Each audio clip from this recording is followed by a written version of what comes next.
여러분 반갑습니다. 밥상머리 뉴스 김병조입니다. 2021년 4월 2일 밥상머리 뉴스 브리핑을 시작합니다.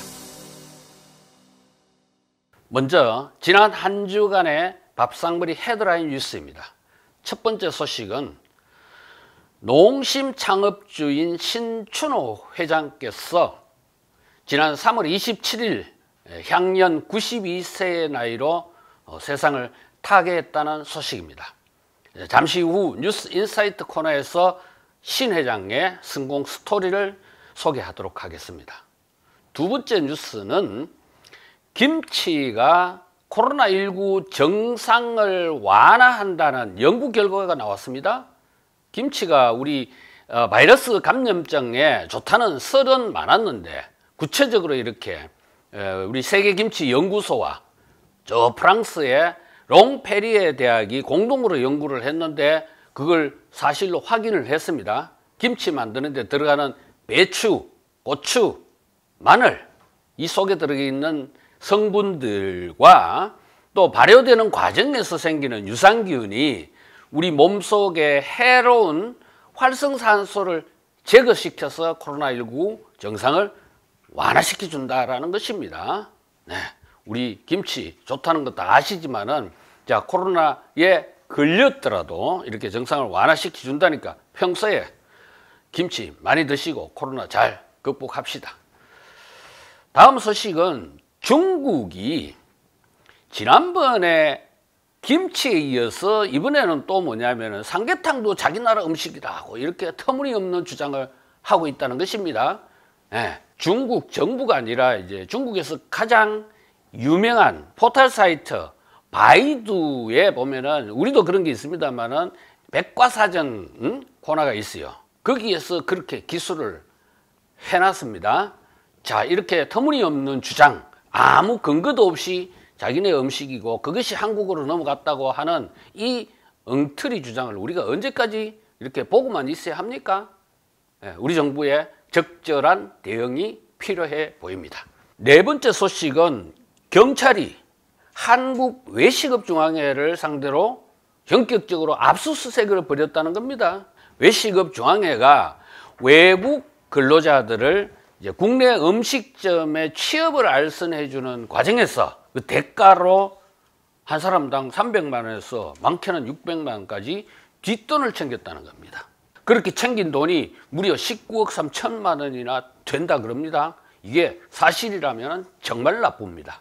경찰이 제대로 잘 수사했어. 외식업중앙회가 명실상부하게 우리 음식점 사업자들에게 제대로 된 그런 기관으로 거듭나기를 기대해 봅니다. 다섯 번째 소식은 막걸리 소식입니다.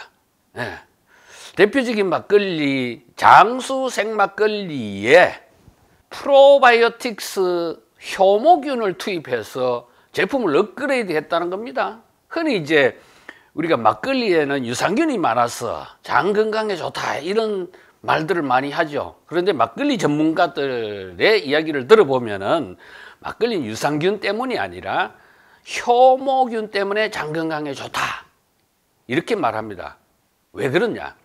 유산균은 흡수되는 과정에서 위산이나 담즙에 의해서 대부분이 사멸돼 버려요. 그런데 효모균은 그렇지 않습니다. 그런데 이번에 효모균, 전통 누룩에서 분리한 효모균을 투입해서 업그레이드 했다니까 우리 같은 이제 막걸리 애호가들에게는 희소식이 아닐 수 없습니다. 막걸리가 진짜 장 건강에 좋은 술이 되는 것 같습니다.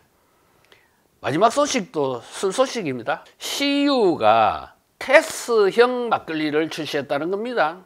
작년에 여러분들 다 아시다시피 트로트 오디션에서 막걸리 한 잔이라는 노래가 인기가 있었고 또 나훈아 씨가 테스형이라는 노래를 불러서 많은 반향을 일으켰는데 그걸 반영해서 테스형 막걸리를 출시했다고 합니다. MZ세대를 겨냥해서 만들었다고 하는데 우리 지금 얼마나 힘듭니까? 힘든 젊은이들이 테스형 막걸리 마시면서 테스형 세상이 왜 이래? 왜 이렇게 힘들어? 라고 탄식하지는 않을까 예, 그런 모습을 상상해 봅니다.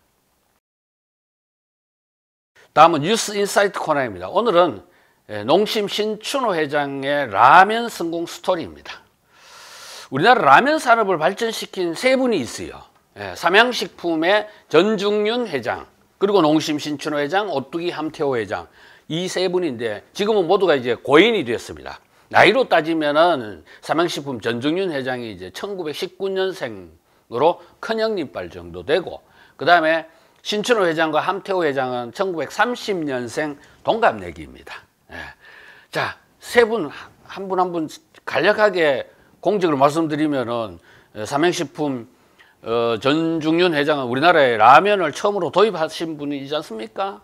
전후에 어려울 때 그 남대문 시장 앞을 지나가다가 꿀꿀이 죽을 먹는 우리 서울 시민들의 모습을 보고 저렴하게 한 끼 해결할 수 있도록 해야 되겠다는 생각에서 만들어낸 1963년에 출시된 10원짜리 삼양라면, 그것이 오늘날 대한민국 라면 산업의 역사의 시작입니다.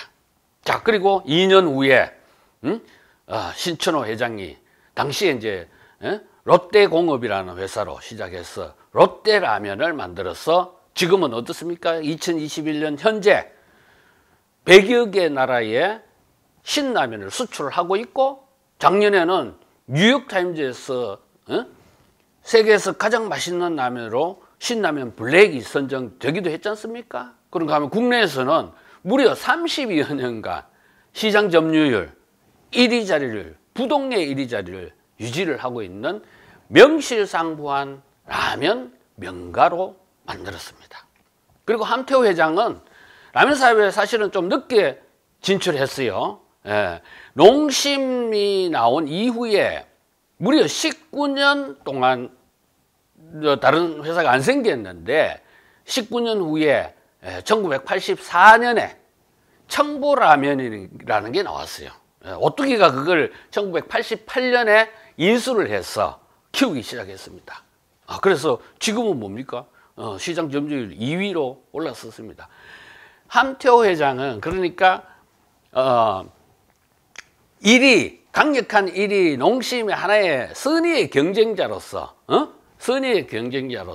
국내 라면 시장을 건전하게 발전시킨 장본이다, 이렇게 볼 수 있습니다. 그 함태호 회장이 생전에 이런 말을 했어요. 내가 다 웬만하면 1등을 해봤는데 라면을 1등을 못 해봤어. 그런 아쉬움을 표현한 적이 있습니다. 그만큼 농심 신춘호 회장의 라면에 대한 열정을 높이 평가했다라는 겁니다. 자, 그러면 신춘호 회장이 어떻게 했어 이렇게 굴지의 세계적인 라면 기업으로 키웠느냐? 신춘호 회장의 독특한 브랜드 철학 때문입니다. 세 가지입니다. 첫 번째 브랜드 철학이 뭐냐? 무조건 우리 손으로 제품을 만들어야 한다는 거였어요. 그래서 창업 초기부터 연구개발 부서는 아예 따로 둘 정도로 R&D에 역량을 집중했다는 겁니다. 그 다음에 두 번째 철학은 뭐였느냐? 제품 이름은 그 특성이 쉽게 와닿게 명쾌해야 한다라는 브랜드 네이밍 철학이 아주 독특했어요. 그래서 직접 네이밍을 많이 했어요. 대표적인 게 이제 안성탕면, 짜파게티, 그리고 신라면, 뭐 나중에 이제 라면은 아니지만은 스낵 중에 새우깡도 회장이 직접 했어요. 안성탕면은 유기그릇으로 유명한 안성 지역의 지역명과 제사상에 올라가는 탕을 결합해서 만들어진 이름이고, 짜파게티는 짜장면과 스파게티를 결합해서 만든 이름이고, 앞거는 바로 신라면입니다. 신라면은 뭡니까? 특성이 뭡니까? 매운 라면이잖아요. 그래서 한자로 매울 신자로 써서 만들어진 게 신라면입니다. 지금이야 익숙하지만 그때 당시에는 파격적이었어요. 특히 한자로 그렇게 제품명을 만든다는 거. 자, 브랜드 철학 중에 세 번째는 뭐냐? 가장 한국적인 제품을 만들어야 한다는 것이었습니다. 라면은 사실은 일본에서 먼저 개발이 된 제품이지 않습니까? 그런데 맨날 라면을 일본 라면 따라하고 뺏기고 하다가 언제 1등을 하겠냐? 그런 생각으로 우리 한국인의 입맛에 맞게 한국적인 제품으로 만들어야 한다는 거, 그것이 세 번째 브랜드 철학이었습니다. 자, 이렇게 해서 세계적인 브랜드로, 라면 브랜드로 이제 발전시켰는데, 따지고 보면은 농심은 서민 때문에 성장한 기업이에요. 그런 농심이 과연 얼마나 서민들을 위해서 사회 환원을 하고 있는지는 별개의 문제입니다. 그건 언젠가는 제가 한번 따져보겠지만은, 지금은 이번 시간에는 신춘호 회장이 자꾸 하셨으니까 그의 공적 중심으로 말씀을 드렸습니다. 이 시간 마무리하면서 제가 보내는 클로징 메시지는,